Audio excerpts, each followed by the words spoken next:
ऋग्वेद के 10वें मंडल में जब आप पढ़ेंगे पुरुषाः सुक्ता के अंदर, तो आपको पढ़ने के लिए मिलेगा। परमेश्वर को पहचाने कैसे कि वो मेरे लिए मर रहा है, उसके बारे में लिखा है कि अश्वमेघ यज्ञ का घोड़ा जिस तरह से अलग किया जाता है, वैसा ही वो पुरुष भी जब बलि किया जाएगा अलग किया जाएगा, और उसके सिर पे कांटों का गुच्छा सिर्फ इसलिए रखा जाएगा ताकि आप पहचान पाएं ये है वो मुक्तिदाता जो मेरे लिए मरता। ये बात मैं परमेश्वर की कर रहा हूं, ईसाइयों की कर नहीं रहा। ईसाई की सुन के अगर समझ के सुनेंगे, आपकी समझ के बिल्कुल बाहर बातचीत है।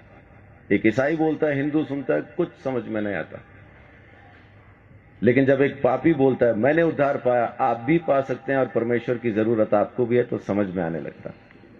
तो इसलिए हिंदू मुस्लिम सिख ईसाई की चादर तो पहले उतार के फेंक दे। परमेश्वर चाहिए तो हिंदू को मिलेगा नहीं, किधर भी लिखवा लो।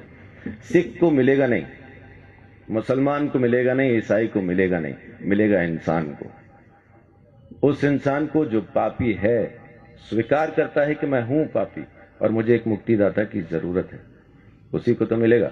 पहलवान को डॉक्टर की क्या जरूरत है? जरूरत तो मरीज को है। तो धर्मी को परमेश्वर नहीं चाहिए, परमेश्वर तो पापियों को चाहिए, और पापियों को बचाने ही वो जमीन पे आया है, यही उसकी मोहब्बत है।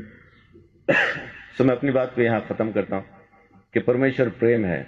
बाइबल के अंदर लिखा है, पहला यूहन्ना की पत्री में 4 अध्याय में लिखा है कि परमेश्वर प्रेम है। उसके प्रेम को समझेंगे तो आप अपने पापों से मुक्ति पा सकेंगे। दोबारा जन्म होना नहीं है आपका। माफ कीजिए, एक चीज ये छोटी सी क्लियर करके मैं अपनी बात को खत्म करूंगा, क्योंकि अपन को शैतान ने एक वहम में डाला हुआ है कि इस जन्म में नहीं तो अगले में मुक्ति हो जाएगी, इसलिए अपन आराम से बैठे। कहने वाले ने कहा था काल करे सो आज कर, आज करे सो अब, पल में प्रलय होगी, बहुरी करेगा कब। लेकिन शैतान ने बोला आज करे सो काल कर, काल करे सो परसों। इतनी जल्दी क्या पड़ी है जब जीना है बरसों। बच्चे, आपका नाम क्या है? ध्रुव। आपके बच्चे कहां हैं? अजीब सवाल है। उम्र क्या है आपकी? 9 साल के बच्चे से मैं पूछ रहा हूं कि आपके बच्चे कहां हैं? आम के पेड़ पे जो मई जून में आम लगने हैं, इस वक्त कहां हैं? बहुत बहुत शुक्रिया। गुरुजी कहते हैं आम में,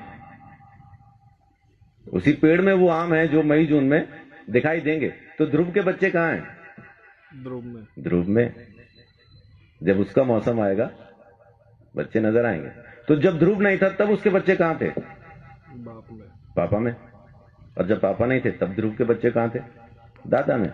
जब दादा नहीं थे तो कहां थे? तो उनके पिता में, उनके पिता में, उनके पिता में। ऐसा अपन किताब को फोल्ड करते जाएं तो उस आदम में पहुंच जाते हैं जिसको परमेश्वर ने बनाया, और उसमें बीज डाल के कहा अब तुम पैदा करो।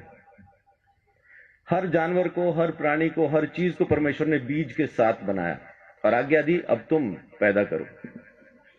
तो जब परमेश्वर ने आदम को बनाया, हम आदम में थे।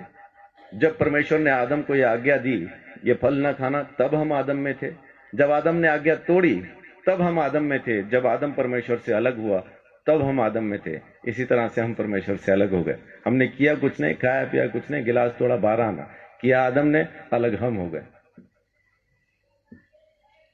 वेदों में लिखा है कि बच्चा पैदा होते ही पाप के हाथ में सौंप दिया जाता, पैदा होते ही पापी हो जाता, कारण उसका बीज पापी है। एड्स जिस माँ बाप को है, बच्चा पैदा करेंगे एड्स की बीमारी के साथ पैदा होना।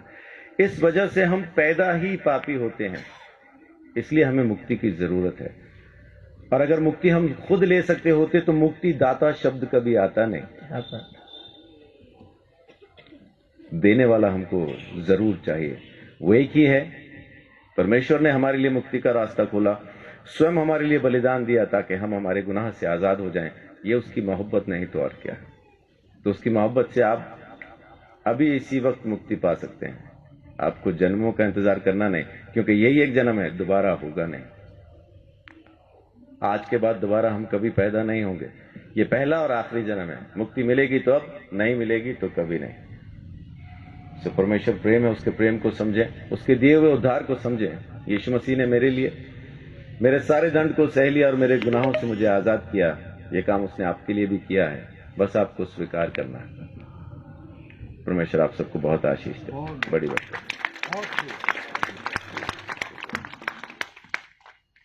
बहुत बहुत धन्यवाद पास्टर संदीप चौधरी जी का। मेरे सवाल का इन्होंने बड़े सरल रूप में उत्तर दे दिया,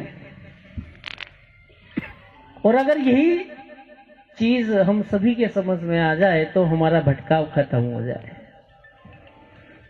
मैं इनका बहुत बहुत धन्यवाद करता हूं कि इस गुरुदेव के रचित सर्वधर्म सम्मेलन के अंदर आपने पहुंचकर इस उत्सव की शोभा बढ़ाई है। मैं आपका बहुत शुक्रिया अदा करता हूं। अब हमारे मध्य स्वामी रामानंद सरस्वती जी